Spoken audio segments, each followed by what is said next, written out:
Hello everyone, कैसे हो आप सभी। आई होप आप सभी अच्छे होंगे। आज का हमारा टॉपिक ऑफ डिस्कशन है कंडीशंस ऑफ प्रेसिडेंट्स हाउस। दोस्तों, इसे प्रीवियस वीडियोस में हमने प्रेसिडेंट के रिगार्डिंग दो पार्ट्स वीडियो पढ़ चुके हैं। अगर आपने अभी तक उन वीडियोस को नहीं देखा है दोस्तों, तो जाकर ज़रूर देख लीजिएगा।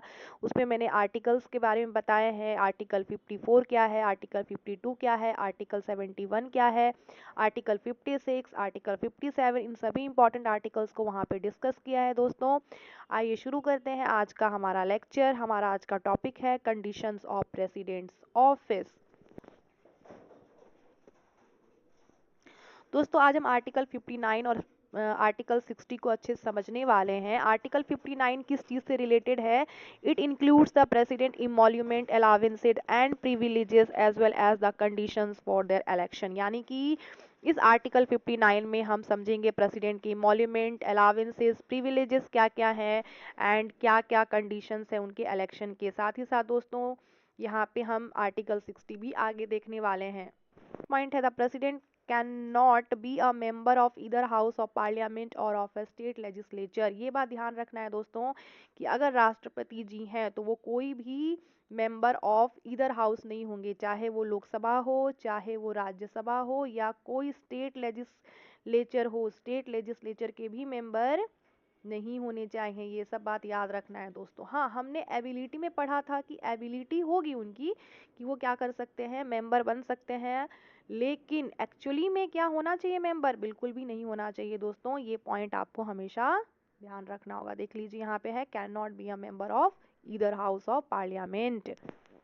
हमारा नेक्स्ट पॉइंट क्या है? The president can not hold any other office of profit. Office of profit को भी हमने अपने प्रीवियस वीडियो में अच्छे से डिस्कस किया था कि राष्ट्रपति जी कोई other office of profit hold नहीं करने चाहिए, है ना। और क्या है अगला पॉइंट हमारा? The president is entitle to use official residences, यानी कि उनको ऑफिशियल रेसिडेंसेज में रहना है, यूज करना है विदाउट पेइंग रेंट। क्या उनको पेमेंट देना होगा, उसका रेंट देना होगा? नहीं, बिल्कुल नहीं, कोई रेंट नहीं देना होगा। नेक्स्ट हमारा इंपॉर्टेंट पॉइंट है the president emolument and allowances can not be reduced. उनके अलावेंसेज, उनके जो इमोल्यूमेंट है, उनको कम नहीं किया जा सकता है जब तक वो अपने ऑफिस के टर्म में है, उनको कम नहीं किया जा सकता है। ठीक है, पॉइंट क्या है? The president receives a fixed monthly salary and monetary allowances. उनको एक फिक्स्ड मंथली सैलरी मिलते हैं और इस सैलरी को ही वो प्राप्त करेंगे जब तक वो अपने ऑफिस में है, जब तक वो काम कर रहे हैं तब तक। ठीक है दोस्तों, हमारा नेक्स्ट पॉइंट क्या है? हमारा नेक्स्ट पॉइंट है the president receives other monetary privileges, यानी दूसरे मॉनेटरी प्रिविलेजेस भी उनको मिलते हैं। आइए दोस्तों, देखते हैं क्या क्या इमोल्यूमेंट है। तो राष्ट्रपति जी को सैलरी मिलता है, और ये सैलरी कौन डिटरमाइन करते हैं? ये सैलरी डिटरमाइन करते हैं बाय द पार्लियामेंट। नेक्स्ट क्या है दोस्तों? प्रेसिडेंट की जो सैलरी होती है उसको प्रोटेक्ट करते हैं फ्रॉम रिडक्शन, यानी कि रिडक्शन होने से उनको हमेशा प्रोटेक्शन मिलती है during their term of office. यानी जब तक मैं राष्ट्रपति रहूंगा या रहूंगी तब तक मेरे सैलरी को कोई भी कम नहीं कर सकता है, ये याद रखिएगा दोस्तों। इसके बाद हमारे पास है अलावेंसेस। क्या क्या मिलते हैं राष्ट्रपति जी को? तो राष्ट्रपति जी को अलावेंसेस मिलते हैं, और उसको डिटरमाइंड कौन करता है? पार्लियामेंट करता है। The president receives an annual budget for the upcoming official residences, यानी कि राष्ट्रपति जी को एनुअल बजट भी मिलता है, किसके लिए? अपकमिंग ऑफिशियल रेसिडेंसेज के लिए। इसके अलावा दोस्तों, राष्ट्रपति जी को क्या मिलता है? ऑफिशियल राष्ट्रपति भवन यूज करते हैं ना, वो उनका एक ऑफिशियल रेसिडेंस, यानी कि वो उपयोग कर सकते हैं। ठीक है। और दोस्तों, राष्ट्रपति जी को क्या मिलता है? फर्निश्ड रेसिडेंस, यानी फ्री ऑफ रेंट, बिल्कुल रेंट वगैरह कुछ चार्ज नहीं किए जाएंगे। इसके बाद और भी कुछ बेनिफिट्स हैं जो राष्ट्रपति जी को मिलते हैं। The president receives medical attendance and treatment free of charge, यानी कि मेडिकल अटेंडेंस भी मिलेंगे उनको, यानी कि बिल्कुल फ्री ऑफ चार्ज ट्रीटमेंट भी मिलेंगे उनको। उसके अलावा मोटर कार, है ना, motor car free of charge और विद कार अलावेंसेज, यानी कि कार के लिए भी अलावेंसेज मिलेंगे या मोटर कार मिलेंगे, और बिल्कुल कोई चार्ज नहीं है दोस्तों, कोई भी चार्ज नहीं होगा। The president receive secretarial staff, यानी कि उनको सेक्रेटेरियल स्टाफ भी मिलेंगे। और जो भी वो ट्रैवल करते हैं उनके भी अलावेंसेस मिलते हैं दोस्तों। आर्टिकल 60 क्या है दोस्तों? आर्टिकल 59 आई होप कि आपको सब कुछ समझ में आ गया होगा अच्छे से। राष्ट्रपति के बारे में है, उनको क्या क्या इमोल्यूमेंट मिलेंगे, ऑफिशियल रेसिडेंस के बारे में, अलावेंसेस के बारे में हमने अच्छे से पढ़ा।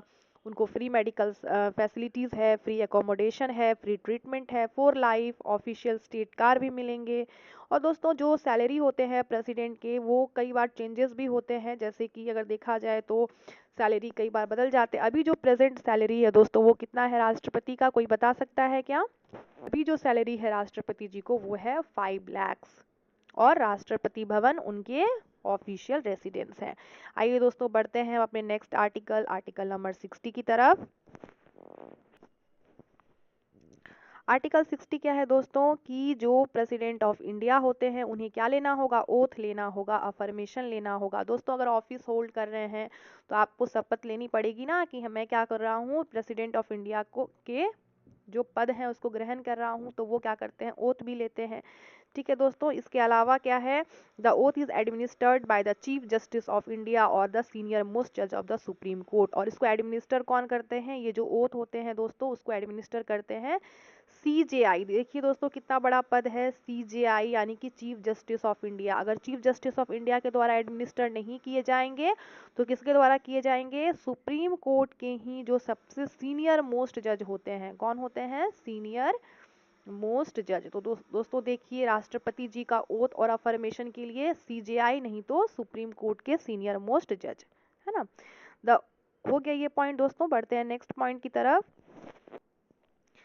अब दूसरी बात है कि यहाँ पे क्या बोलते हैं ओथ में, तो ओथ जो वो लेते हैं उसमें राष्ट्रपति कमिटमेंट देते हैं कि मैं संविधान और कानून के प्रति क्या रहूंगा? कमिटेड रहूंगा हमेशा, है ना। जैसे आपको पता है दोस्तों कानून संविधान सबसे ऊपर है हमारे देश में, कोई राष्ट्रपति प्रधानमंत्री कुछ भी ऊपर नहीं है, सबसे ऊपर कौन है? संविधान। सबको लॉयल होना है, सबको कमिटेड रहना है, किसके प्रति? हमारे संविधान के प्रति। और क्या कहते हैं कि president acts in the best interest of the nation, यानी कि राष्ट्रपति किसके लिए काम करेंगे? नेशन के बेस्ट इंटरेस्ट के लिए, यानी जो भी अच्छा होगा उसके लिए काम करेंगे। और साथ ही साथ जो है राष्ट्रपति क्या करेंगे? मिसयूज नहीं करेंगे। उनको इतना ज्यादा पावर मिला है दोस्तों, तो क्या वो मिसयूज करेंगे? नहीं। तो इसके अलावा दोस्तों it reinforces the democratic principle of the constitution, यानी कि democratic principles of the constitution को रीएनफोर्स करते हैं। इसके बाद क्या है दोस्तों कि प्रेसिडेंट प्रॉमिस करते हैं कि मैं संविधान को अपहोल्ड करूंगा। प्रेसिडेंट प्रॉमिस करते हैं कि मैं देश की सेवा करूंगा या करूंगी to the best of their ability, जितना अच्छा हो सके उनके एबिलिटी से उतना बेस्ट, है ना, सर्व करेंगे नेशन को। साथ ही साथ दोस्तों प्रेसिडेंट प्रॉमिस करते हैं कि वो प्रिजर्व करेंगे, प्रोटेक्ट करेंगे, डिफेंड करेंगे संविधान को और कानून को। तो देखिए दोस्तों सारे शपथ लेने के बाद क्या करते हैं राष्ट्रपति जी? अपने ऑफिस पे आते हैं। दोस्तों आइए देखते हैं article 61 of the Indian constitution क्या कहते हैं। तो article 61 of the Indian constitution deal करते हैं किसके साथ? Procedure for the impeachment, impeachment process के साथ, यानी उसके प्रोसीजर के साथ डील करते हैं। इसका क्या मतलब है दोस्तों कि that outlines the process to remove the राष्ट्रपति जी, यानी राष्ट्रपति जी को जो रिमूव करना है उसका यहाँ पे प्रोसीजर है from office through impeachment if they violate. तो दोस्तों संविधान को वायलेट कोई भी नहीं कर सकता है।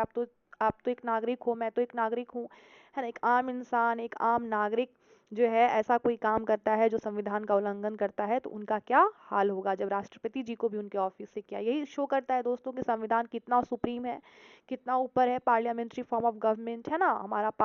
हमारा संविधान कॉन्स्टिट्यूशन हम ये समझते हैं, इससे हमें पता चलता है कि दोस्तों कोई भी पद इतना ऊपर नहीं है जितना के संविधान ऊपर है ना। अब बढ़ते हैं कुछ की points about article 61। Initiation of impeachment, यानी कि इम्पीचमेंट की शुरुआत कैसे होती है इसके बारे में हम आर्टिकल 61 में समझते हैं। कैसे इनिशिएट किया जाता है? Charges can be brought against the president bye either house of parliament, और जो चार्जेस लेके आए जाते हैं प्रेसिडेंट के अगेंस्ट में वो किसी भी हाउस, चाहे तो लोकसभा चाहे तो राज्यसभा, उनके द्वारा लाया जा सकता है। इसमें ऐसा कुछ नहीं है दोस्तों कि लोकसभा ही लाएंगे, राज्यसभा नहीं, either house of the parliament से हो सकते हैं।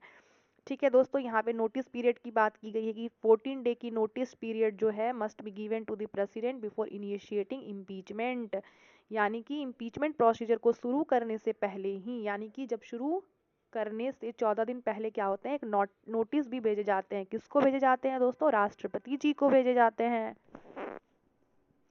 और अगर इम्पीचमेंट शुरू करना है तो रेजोल्यूशन पास करना होगा किससे, 2/3 majority of the total membership, यानी कि टोटल मेंबरशिप का 2/3 मेजोरिटी, है ना, of the investigating house of parliament. दोस्तों यहाँ पे स्पेशल मेजोरिटी की बात की गई है। आपको शायद अभी मेजोरिटी के बारे में उतना नॉलेज नहीं होगा, लेकिन मैं अपने आने वाले वीडियोस में सभी टाइप के जो मेजोरिटीज़ हैं उनको अच्छे से डिस्क्राइब करूंगी, एलेबोरेट तरीके से एक्सप्लेन करूंगी, तो वहाँ पे आप अच्छे से समझ लेना। तो यहाँ पे दोस्तों याद रखना है कितना चाहिए इसमें, क्वेश्चन अगर आए तो आपको ध्यान रखना है दोस्तों 2/3 majority of the total membership.